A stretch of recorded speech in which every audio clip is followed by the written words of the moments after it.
My son went fishing with a friend 5 years ago, never returned. Tonight, a mother searching for answers in Tyendinaga.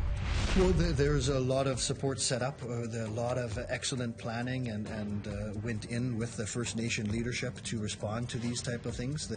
Two Manitoba First Nations report 3 COVID cases. Feel that our families needed something, and we accomplished getting something that they needed, a commemoration. And a memorial pole is raised in honor of missing and murdered Indigenous women and girls. Good evening, I'm Melissa Ridge and welcome to APTN National News. We begin tonight in Thunder Bay, Ontario, where a man charged with killing an Anishinaabe will not be tried for second-degree murder. Prosecutors instead have decided to file a new indictment on the charge of manslaughter against Braden Bushby, according to local news reports. Bushby is alleged to have thrown a trailer hitch out a moving vehicle, hitting 34-year-old Barbara Kentner in the stomach back in 2017.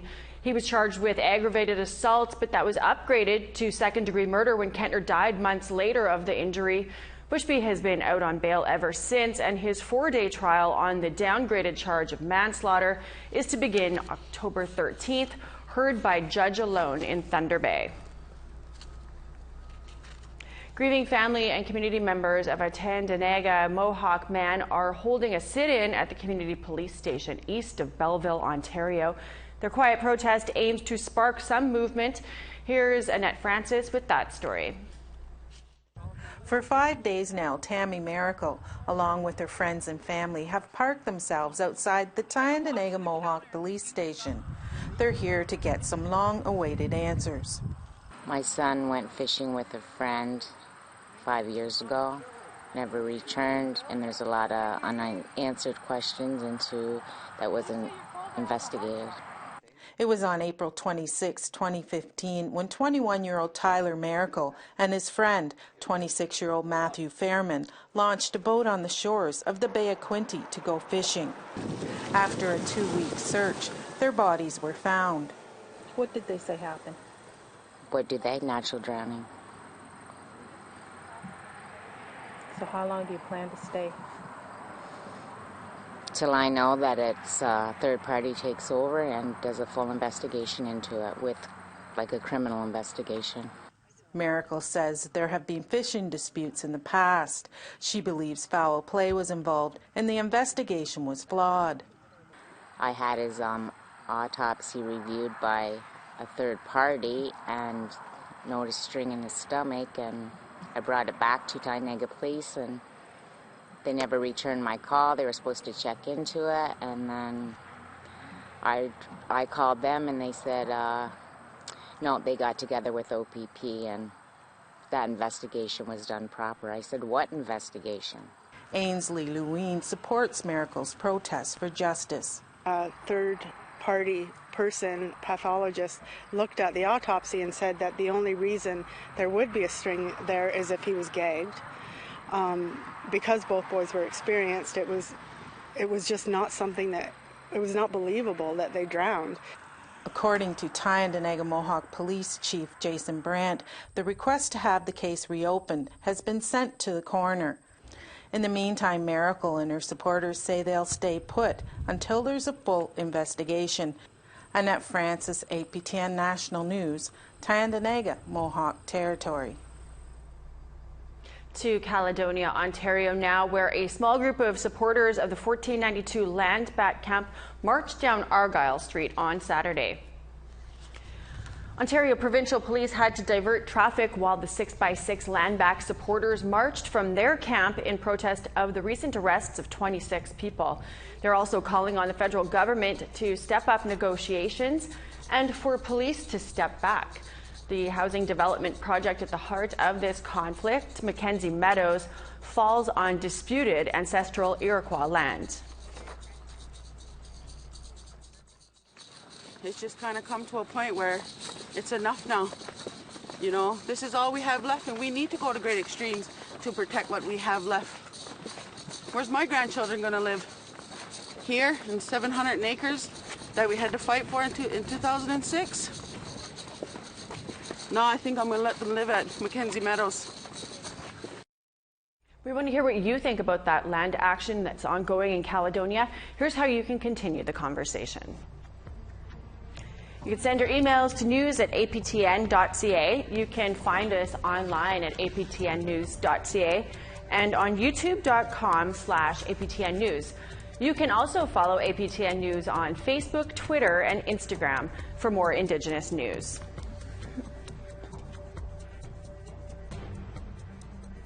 For the first time in months, Ontario's COVID-19 case count has surged past 300. The province has 313 new cases today. It's a rise of more than 100 infections from the day before. 112 of the new cases are in Toronto, with 71 in neighbouring Peel region. 60 cases are in Ottawa. Ontario's health minister says 67% of today's infections are in people under age 40. It's now the fourth day in a row of more than 200 cases for that province. Premier Doug Ford says that all options are on the table, including renewed lockdowns to help contain the spread of the virus.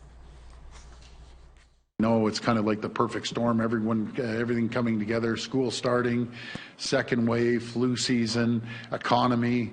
But folks, I can tell you one thing, we're going to hit some bumps, but we're ready for it.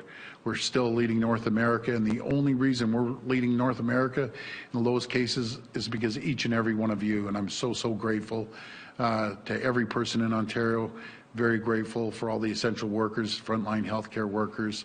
We're going to get through this. Ford also said the province is in a much better position now to handle a second wave with increased testing and hospital capacity and better knowledge of the virus. Well, there hasn't been a single case of COVID-19 in Manitoba First Nations since the pandemic began earlier this year, but that streak has come to an end. As Daryl Stranger reports, local authorities are now saying there are 3 cases here in Manitoba. Fisher River Cree Nation reported a case late last week, and Peguis First Nation reported 2 over the weekend. Both communities are adjacent to each other, about 2 hours north of Winnipeg. Dr. Brent Rusin is Manitoba's Chief Public Health Officer, who confirmed the 3 cases. Well, there's a lot of support set up, a lot of excellent planning and went in with the First Nation leadership to respond to these type of things. They have a rapid response team that had been sitting waiting to go into areas like this should it occur. And of course, the province and the region would work with them to help out with any capacity issues. The Peguis members with the virus are isolating in Winnipeg to reduce community spread. Peguis and Fisher River have rapid response teams and test sites in each community capable of getting results in 2 hours and tracking close contacts. We have to have our nurses work with individuals if they do become positive for isolation purposes, anything surrounding those type of issues involving the individuals, and also mental health is a part of it too, because it does impact not only the individuals and the people that were in direct contact with them, they also deal with those issues of mental health involving the individuals, the direct contacts, and also people within the community. Checkpoints will be going up in Peguis starting September the 15th. Along with the first cases of COVID-19 on Manitoba First Nations, BC has also had some of their First Nations report their first cases of COVID-19 over recent weeks. That includes on September the 3rd, the Nisga'a Nation in northern BC confirming 3 cases with Northern Health. On September 9th, Bella Bella, the Hailsick Nation on the central coast of BC, reported 2 cases of COVID-19. And on September the 12th, their central coast neighbor, Bella Coola, the Newhalk Nation, confirmed 2 cases. Now, earlier in the summer, BC health officials were praising BC First Nations for being able to keep their COVID-19 numbers low. Indigenous Services Canada has reported 53 active COVID-19 cases on First Nations across Canada as of Thursday, September 10th. So that wouldn't include the 3 First Nations cases here in Manitoba. Daryl Stranger, APTN National News, Winnipeg. Thanks for that, Daryl. As the COVID-19 pandemic continues throughout the world, more people have been getting creative with their masks. 2 Manitoba Indigenous artists are getting national recognition for their creations. Their beaded masks will be on display at a national exhibit in Banff. It's part of a show called Breathe at the White Museum of the Canadian Rockies, featuring traditionally crafted masks. Artists were invited to create masks which reflect the emotions that they felt during the pandemic. For Cree Métis artist Cynthia Boehm, that was resilience. The word resilience came to my mind while I was making it and beating it, and I thought of my ancestors, our ancestors that faced and endured many pandemics prior. Some gorgeous work there. Well, it's time for a break, but still ahead, a new memorial on the Highway of Tears for missing and murdered Indigenous women. And here's a look at something that we're working on for you. Hi, I'm Charlotte Morit-Jacobs. And coming up soon on APTN National News, we'll visit the small Dene and Métis community of Fort Liard in the southwestern tip of the Northwest Territories. We'll dig into why membership feel uncertainty around issues such as a postponed election, housing, and the border being closed. That's coming up soon on APTN. Starting off on the East Coast, we got 17 and sunshine for Fredericton, 16 and mostly sunny for St. John's. Happy Valley Goose Bay, 13 and some showers. Kuujjuaq, 8 and a mix of sun and clouds. Gaspé, 17 and sunny skies, 17 in Montreal as well. North Bay, 16 and some showers. Ottawa, 17 and sunny. Kapuskasing and Timmins, some showers and 13 degrees. Wawa, 16 and rain. Thompson, 10, mix of sun and clouds. Churchill, 9 and with some showers. 20 for Winnipeg and sunny skies. 18s for Dauphin and Brandon, mostly sunny there. 17 with a mix of sun and cloud for Regina, a little sunnier, and 17 in Swift Current. 9s for Buffalo Narrows and La Ronge with some rain expected. Same with Meadow Lake. And 3 with potential snow up in Uranium City.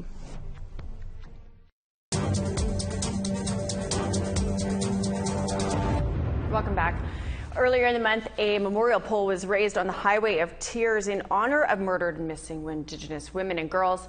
The pole stands in northern BC as a place of healing for families and a reminder of a national issue. Lee Wilson has more. Excited are you guys about this? Mishka and Cynthia Carver Mike D'Angeli welcomes a crowd to witness the ceremony of a pole raised in honor of murdered and missing Indigenous women and girls. They marched along Highway 16, also known as the Highway of Tears. The pole had the blessing of the Kitsum-Kalem chiefs, who were a key group in raising the pole in their traditional territory. Longtime advocate Gladys Raddick's niece, Tamara Lynn Chipman, went missing along the highway 15 years ago. She was never found. I feel that our families needed something, and we accomplished getting something that they needed, a commemoration and healing pole to honor their loved ones. Educate the public that we matter. MMIWG advocate Wanda Good shares the pole's meaning to the crowd. Due to COVID-19, there was a limit on who could attend the ceremony. In 2018, Melissa Moses came back to Canada for the National Inquiry into MMIWG. She teaches self-defense in Indigenous communities as a preventative measure. As a teenager, her cousin, Cherish Oppenheim, was found murdered near Merritt. My family had closure, which I understand is a very huge part in the healing process. And when I meet other families, such as one of my other cousins, Monica Jack, didn't find her murderer until 17 years later. Raddick believes this commemoration memorial pole brings awareness to MMIWG in Canada. She calls for more action needed to be taken to stop violence against women and girls. And it starts with a national inquiry where she provided supports to families. Right now, Canada needs to know that we need to hold the government accountable in bringing those 231 recommendations through the national inquiry. Bring them to life. Time has come to stop violence against women. According to Carver D'Angeli, he and his son started working on the pole after they secured funding from Women and Gender Equality Canada. The Kitsum-Kalem chiefs were able to get help from the BC Ministry of Transportation. D'Angeli shares the importance of the low man on the pole, which is a departure from totem tradition. The most important figure, as it holds all of the weight. It holds the responsibility of holding the story up. Carvings of a matriarch, children's faces, women in a red dress, also highlight the pole. Now it stands on Highway 16 near the town of Terrace for those affected by violence. I just wanted to share with the families that this pole is for you, and this is just a little insignia that you are not alone. Lee Wilson, APTN National News, Kitsim-Kalem. With summer wrapping up, we are fast approaching a brand new season of some of your APTN News favorites. APTN Investigates, Nation to Nation, Face to Face, and In Focus will all be back the first week of October. Here's a look at one episode of In Focus that we're working on for you, exploring Indigenous cuisine. We're here in the kitchen of Feast Bistro in the heart of Winnipeg, where we'll get a new twist on some old favorites like fish and game. Here's Steve Spence. So the dish I'm going to be preparing today, I'm going to call it Our Sister, and I'm going to dedicate it to missing and murdered women across our nation. So I'm going to be working with corn. That's one of the three sisters.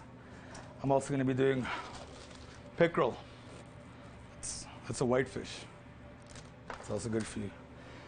All the ingredients are basic items you likely already have on hand or can easily source, and a change from the usual fried fish we all love.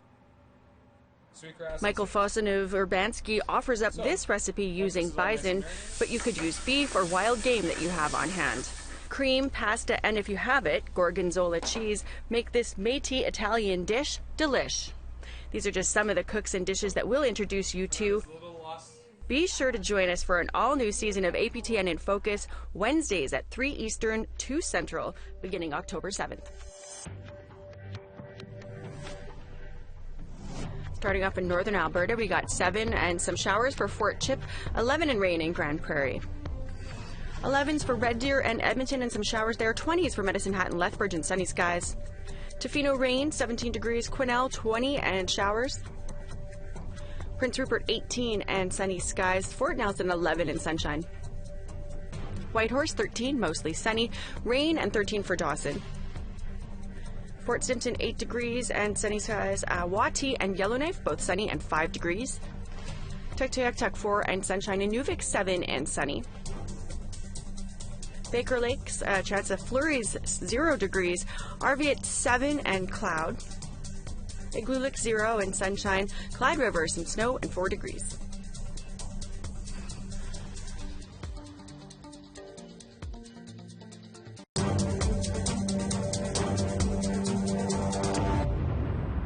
Welcome back. As much of the west coast of the United States burns and air quality is impacted well into Canada, many are using the current wildfire crisis to look at old ways of forest management, hoping to prevent being in a similar situation. And that involves traditional practices that have been used from time immemorial until colonization, not just here but around the globe. Here's a story by our friends at National Indigenous Television in Australia. When we reflect on the devastating bushfire season in Australia, a key discussion was had around the role of traditional Indigenous fire management practices. Suggestions to adopt some of our knowledge and techniques have been recommended throughout the Bushfire Royal Commission. Traditional fire management practices are recognised worldwide, and there are lessons that can be shared with First Nations expertise. Stephen Nita is from Canada's Indigenous Leadership Initiative. Dene Songfina person from the Sitsigat Dene First Nations. We're situated in the Northwest Territories. Reintroduce Indigenous ways of knowing, knowledge systems, Indigenous sciences into the mainframe and into the mainframe of discussions in Canada.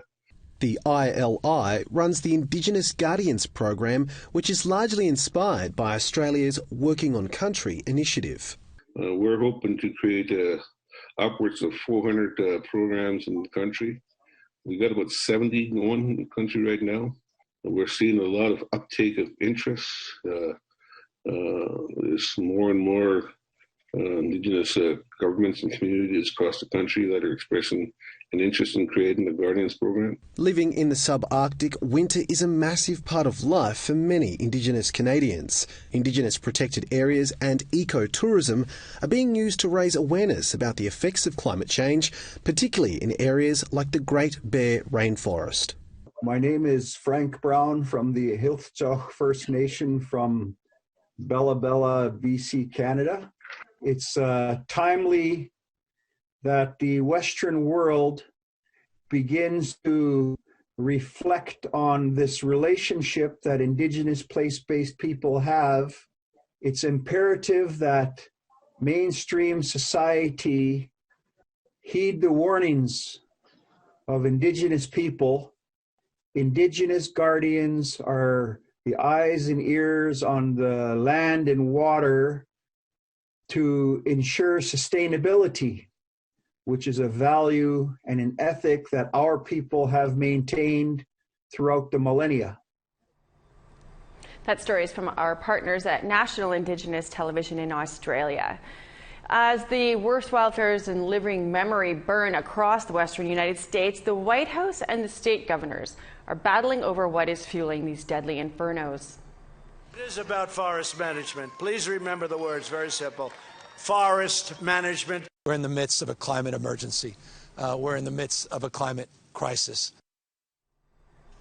At least 35 have been killed and entire neighborhoods have been destroyed by fires that are burning through California, Oregon, and Washington state.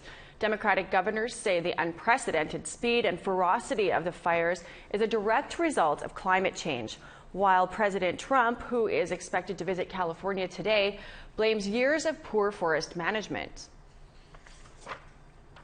There is no breath of fresh air today in British Columbia. Most of the province remains under an air quality advisory, now in its 5th day due to wildfire smoke from the U.S. When I breathe, I can just feel it at the back of my throat. People are being warned not to spend too much time outdoors. The relentless smog poses major health risk, particularly to groups that don't have access to indoor shelters. The smoke cloud is now expected to be felt eastward, drifting into parts of Alberta and possibly even further over the coming days. Scientists say they have discovered a possible sign of life on Venus. So we're excited to eventually take the next steps to try to find out whether or not it's actually life on Venus producing this phosphine. Astronomers published a study stating they found evidence in the planet's atmosphere of a gas connected to life on Earth. They say they couldn't think of any non-biological way it could be produced on Venus. One astronomer says life in Venus's atmosphere could last for millions of years. Well, that is your APTN National News to kick off the week. Don't forget to download the APTN News app on your smartphone to stay right up to speed on Indigenous news from across the country. I'm Melissa Ridgen. Thanks for joining us. Have a great night, and we'll leave you with some shots of the smoke-filled Greater Vancouver area from those wildfires that are burning across the U.S.